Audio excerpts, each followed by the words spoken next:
Today I will show you the process behind this crazy artwork. Let's look at it.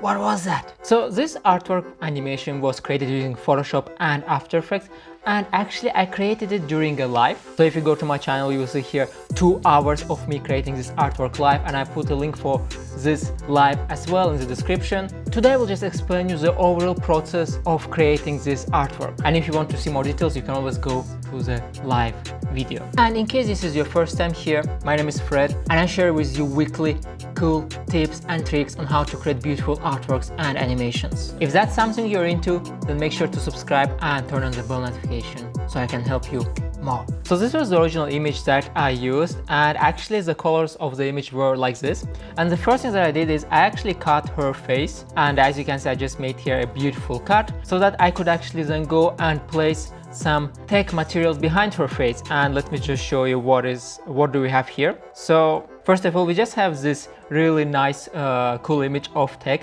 and I don't know if you noticed, but I actually warped it around her face. So for example, if I go to warp here, you will see that this is all warped, and warp basically helps us, to move stuff around to make it, not flat, but actually make it warp around places. And when I do that, actually, as you can see now, it looks like it was warped behind her head and not just flat.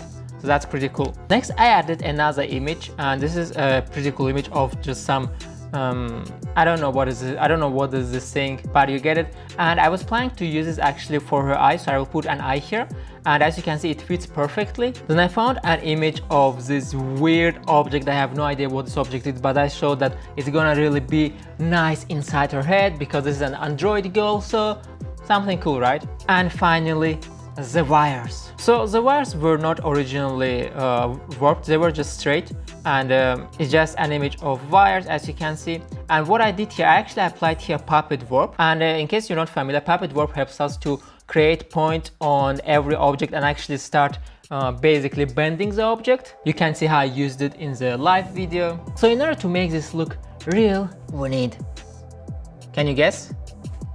Shadows, obviously, for more realism.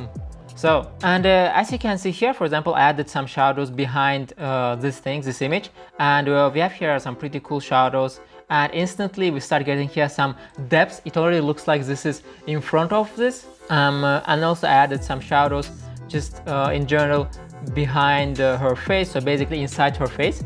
And again, the reason for that is actually to make this look more realistic, and I finished this off by some nice color grading. Well, I mean, not now. First I color graded the face and then I did this, so let me just turn this off for now. So the next step was to add some depth to her face, because if the face is cut out, then obviously there needs to be some thickness to the face. It's not just flat, right? It's not just thin like we see it here. So what I did, basically I created a copy of the same image as you can see here, and what I did here is this is the copy, it's here, but we cannot really see it. So what I did is I actually made it darker by using some brightness contrast layer, and voila, now as you can see it's darker, and we see here the thickness, which is basically the same image but a little bit higher. So again, for example, I can move this down, I can move this up, and so on. Next, I used camera raw filter to give our image some nice violet colors, because I thought it's gonna match well. And if you just go to camera raw filter quickly, we can clearly see that here I mainly used color grading. So for example, if I turn this off, as you can see, this is how it looks. Once I turn it on, as you can see now, everything is violet. And here I just went to shadows and make them really violet, and also to midtones and highlights, and change the color to more bluish violet tone. If you go to basics, there's not much that I did here. I mainly just made her texture look extreme, basically. So for example, this was her texture originally. As you can see, it's very smooth and soft. If I make this to the left, basically -100, now it's very smooth and it doesn't look real, and I don't like how it looks. Basically, it's too smooth, right? So that's what I did. I actually made this +100, so now it looks maximum like a real human, and it looks pretty cool. I like when we can see the texture and all these points. Obviously now we also needed to add some colors to the background as well, and that's what I did with the color balance here, and boom, just a little bit of a magic. Just went to midtones and increased some reddish and magenta colors. So now we also need, of course, to close the face, right? So that's why we actually need two things. We need parts of the face that are missing, and obviously we need a robotic hand.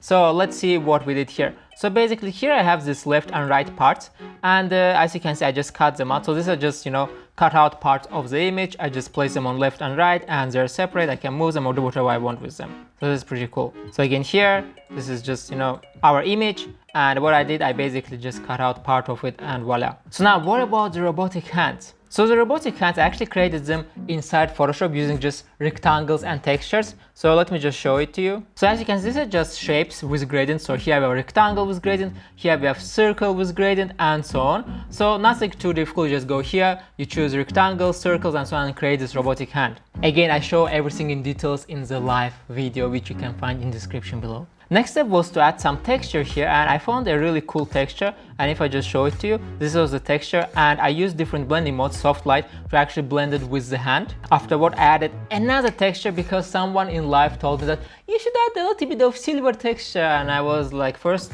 I was like, should I? But then I decided to give it a try, and it worked pretty good, I think. So this was again the original image, and I just blended it, so voila, just using overlay. And the last step was to work a little bit on colors, and boom, wait, did I turn it off? Yeah, and boom, perfect. So now we have the robotic hands, we have everything that we need. One thing which is missing is actually the eye, and this was just an image, you know, just a random image that I found online, and I just cut everything except the eye, and it fits perfectly. Oh, there was one more step, and that step was to add some neon colors to the surroundings. So for example, if I turn this on, boom. And how did I do that? Is very simple.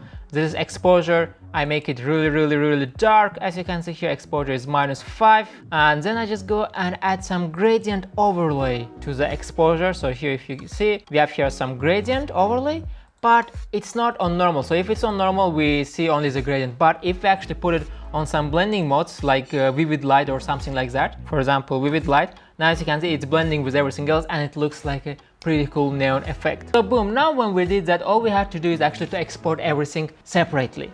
So here you can see we have the back, I exported separately, and then here we have just the face, then we have left part, right part, robotic hand, eye, voila. And let me just close this, and now we need to go to After Effects. Wait, what? Someone is knocking on the door. Let's go see who is that.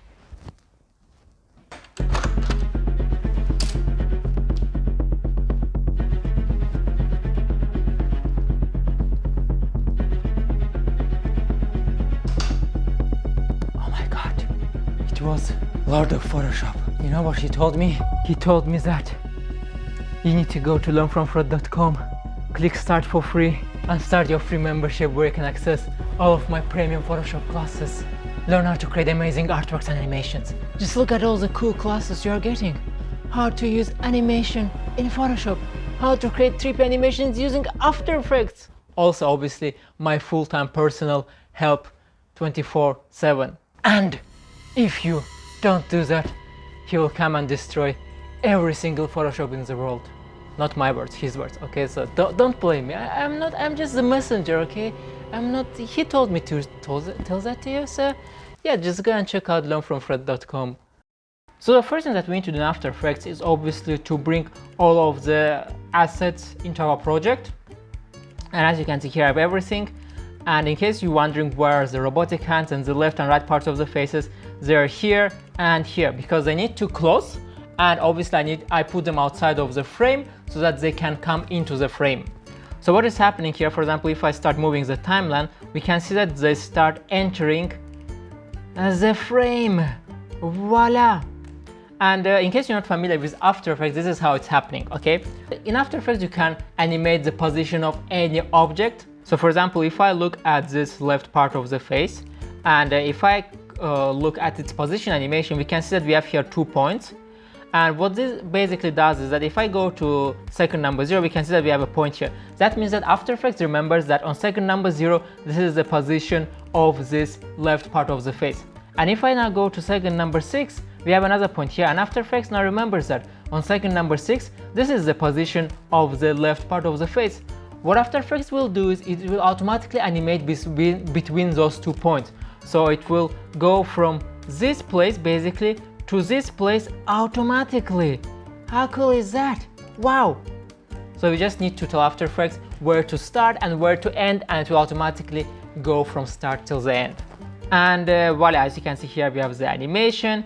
And obviously here I also did some additional animation also parts. So if you look here, we see here these things actually blinking. So these parts of the Android, and you can see I'm just here playing with light. So basically I'm just using opacity and making opacity 100 and 0% to animate it.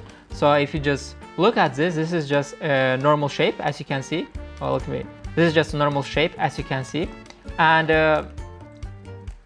it's just a shape with blue color with some Gaussian blur. If I turn off the Gaussian blur, as you can see, it's just a normal shape. What is happening here is that I'm animating opacity, that's why it's blinking. I'm making it invisible and then visible again, and it looks like a light. And then here is just another this eye, which is, as you can see, so cool. I love this part so much. This eye, it's like it's waking up. The androids are waking up. Just look at this. Wow. So here I'm just using a mask and animating the mask. I have a mask here, and what is happening is basically the mask is getting smaller, and the smaller the mask gets, the less we see of the eye, and the bigger the mask gets, the more we see. So for example, as you can see, the mask here is on minimum, and we can see the max expansion is on -34.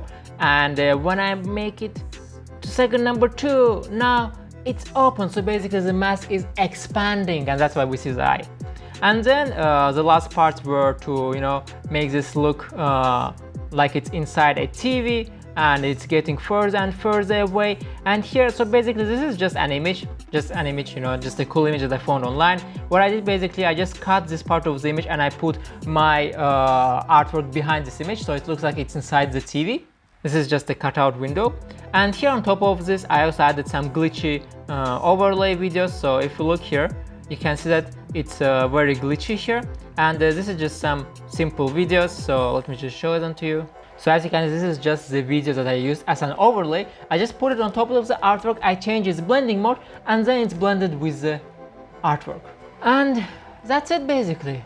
If you know After Effects, this is pretty simple. If you don't know After Effects, then you can go to learnfromfred.com and start your free trial, and I will teach you how to use After Effects. So if you go to the website and if you go to all classes, here I have this pretty cool animation and also this strip animation, and in both of them I teach you how to use After Effects and how to actually work between Photoshop and After Effects so that you can take your artwork and bring it alive. I will be doing more of these live shows where we create an artwork or animation together, you and me and the Photoshop Lord, because he's always watching me. I cannot run away from him. Okay, it's time. I need to go.